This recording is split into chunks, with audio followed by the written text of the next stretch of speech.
Bon, on fait quoi? Non, non, non, non, non, ne partez pas tout de suite. Même si vous êtes arachnophobe, même si vous n'aimez pas les araignées, restez sur cette vidéo. Au contraire, je vais essayer de vous rassurer, de vous donner des bonnes nouvelles, des nouvelles rassurantes sur les araignées. Vous allez voir, les araignées ne sont pas méchantes, ne sont pas vos ennemis, mais au contraire sont vos amis. C'est tout ce que je vais essayer de vous prouver dans cette vidéo. Donc bonjour à tous et bienvenue dans cette nouvelle vidéo. C'est un plaisir de vous retrouver aujourd'hui. Et comme vous l'avez compris, aujourd'hui, je vous propose un nouvel épisode de À quoi ça sert.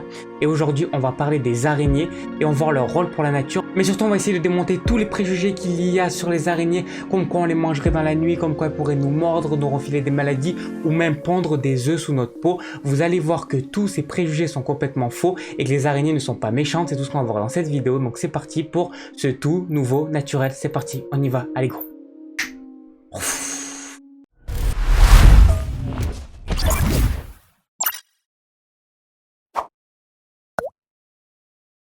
Alors les araignées. Alors les araignées, quand on parle d'araignées, ça fait toujours peur. En même temps, c'est normal. Quand on voit leur tête, quand on essaye de zoomer un petit peu, on voit ça, c'est vrai que ça fait un petit peu peur. En plus, avec toutes leurs pattes, c'est ça qui nous effraie. Mais en fait, elles ne sont pas du tout méchantes. Déjà, on va commencer par le commencement. Les araignées ne sont pas des insectes, mais des animaux. Ça, je pense que vous le savez parce que dans votre enfance, on a dû vous le répéter. En tout cas, moi, on me l'a souvent répété. Ils font partie de la famille des arachnides. Alors non, pas des arachides, c'est pas du tout la même chose. Ça, c'est des arachides et ça, c'est des arachnides. Et dans cette famille, on a notamment les scorpions. Et oui, les scorpions font partie de la même famille des araignées et également d'un insecte qu'on va traiter la prochaine fois. Et du coup, parce qu'il fait partie des arachnides, ce n'est pas un insecte mais un animal. Simplement les acariens, mais ça, on voit ça la semaine prochaine. Bon, elles nous effraient parce qu'on a toujours peur qu'elles nous piquent. Enfin, c'est ce qu'on dit, mais c'est faux. Les araignées ne peuvent absolument pas piquer. Pour la simple et bonne raison qu'elles n'ont rien pour nous piquer. En fait, tout simplement, qu'est-ce que c'est qui nous pique? C'est par exemple le moustique. Comme on a vu, le moustique nous pique pour se nourrir. Mais l'araignée, non, parce que l'araignée n'est pas hématophage, elle se nourrit pas de sang du tout. L'araignée se nourrit uniquement de bêtes et vous avez sûrement déjà vu faire des captures d'insectes. Grâce à leur grande toile d'araignée, elles peuvent capturer tous les insectes qu'elles veulent, mais la toile d'araignée, on en parle juste après. Donc elles n'ont aucun intérêt de nous piquer, tout simplement parce qu'elles ne peuvent pas le faire. En fait, les araignées ne piquent pas, mais elles mordent. Ce qu'il faut savoir, c'est que les araignées ne mordent pas les êtres humains. Elles mordent jamais les êtres humains. Et quand elles mordent, c'est ce qu'on appelle des morsures sèches. C'est-à-dire qu'elles ne nous injectent pas de venin. Mais pourquoi elles ne nous mordent pas? C'est pour ça qu'il y a un grand fantasme autour de quand on se réveille et qu'on a une petite piqûre. Oh là là, je crois que c'est une araignée. Pas du tout, parce que les araignées ne piquent pas. Alors en fait, qu'est-ce qui se passe? C'est que tout simplement, l'araignée a très peur de nous, premièrement. Deuxièmement, elle ne veut pas attaquer l'être humain pour la simple et bonne raison que leur morsure leur sert uniquement pour chasser leur proie. Et nous, on n'est pas du tout leur proie, au contraire, on est leur prédateur. Quand elles nous voient, ils peuvent avoir deux réactions. La première, c'est soit elles partent très rapidement, ou la deuxième, elles font les morts. Mais quand elles ont peur, quand on leur fait peur, jamais elles vont nous mordre pour se défendre. Alors non, les araignées ne mordent jamais. Alors si elles mordent de temps en temps, il faut savoir qu'elles font uniquement 10 morts par an dans le monde. Et c'est rien du tout quand on voit les chiffres juste des moustiques qui font 1,5 million de morts par an dans le monde. Ou même qu'on voit tout simplement les scorpions ou les serpents font beaucoup plus. Un des insectes, et non en fait c'est pas un insecte, c'est un animal, mais qui fait le moins de morts, c'est vraiment l'araignée. Ce qu'il faut savoir, c'est qu'il y a uniquement une dizaine d'espèces d'araignées qui sont dangereuses pour l'être humain.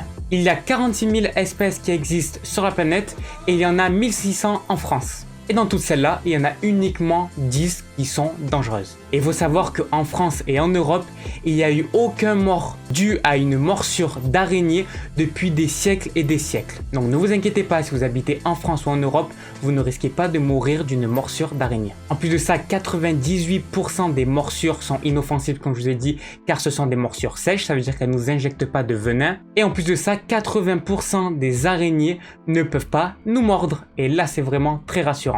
C'est-à-dire que les araignées sont tellement petites, leurs crochets sont tellement petits qu'ils ne pourraient pas percer la peau humaine. Donc quand vous voyez des petites araignées, n'ayez pas peur, arrêtez de les tuer, prenez-les, vous les remettez dehors. Ça n'a aucune utilité de les tuer, c'est juste inutile, ça leur fait uniquement du mal et en plus de ça, vous allez voir qu'elles ont un vrai rôle écologique pour la planète, donc ne les tuez pas, car vous n'en courez zéro risque. Pour qu'une araignée puisse vous mordre, il faut qu'elle soit d'une énorme taille. Il faut qu'elle soit au moins de cette taille-là, sinon elle ne peut pas vous mordre car leurs morsures sont trop petites pour perforer la peau humaine. Un autre préjugé qu'on a sur les araignées, on en mangerait 10 par an. ou on en mangerait 7 dans une vie. Eh ben c'est totalement faux. Alors pour la simple et bonne raison, encore une fois comme je vous ai expliqué, c'est que les araignées ont peur des êtres humains, donc elles vont pas du tout se balader sur vous. Et en plus de ça, elles vont pas se balader sur votre visage car le visage est chaud, il projette certaines odeurs et les araignées sont très sensibles à ça. Et en plus de ça, si jamais une araignée monte sur votre visage, vous le sentirez et vous vous réveillerez directement. Donc n'ayez pas peur, vous ne mangez aucune araignée pendant la nuit et vous en mangez presque jamais de toute votre vie. Un autre mythe qui a la peau dure, eh oui, les araignées pondraient des œufs sous la peau.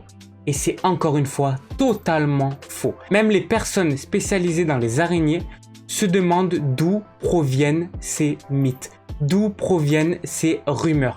Parce que c'est totalement faux et on a essayé en fait de faire le lien avec les acariens.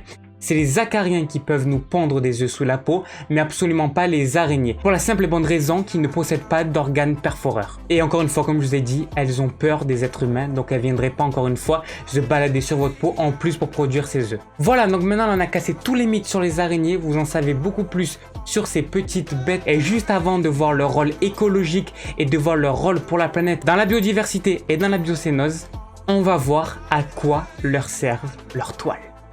Et oui, ce qui fait la renommée des araignées, c'est leur fameuse toile, leur magnifique toile. Alors en fait, comment elles font? Elles font exactement comme les chenilles. D'ailleurs, je vous laisse juste en haut dans le i la vidéo que j'avais fait sur les papillons où je parlais des chenilles et que je parlais également des vers à soie qui étaient spécialement là pour faire justement de la soie.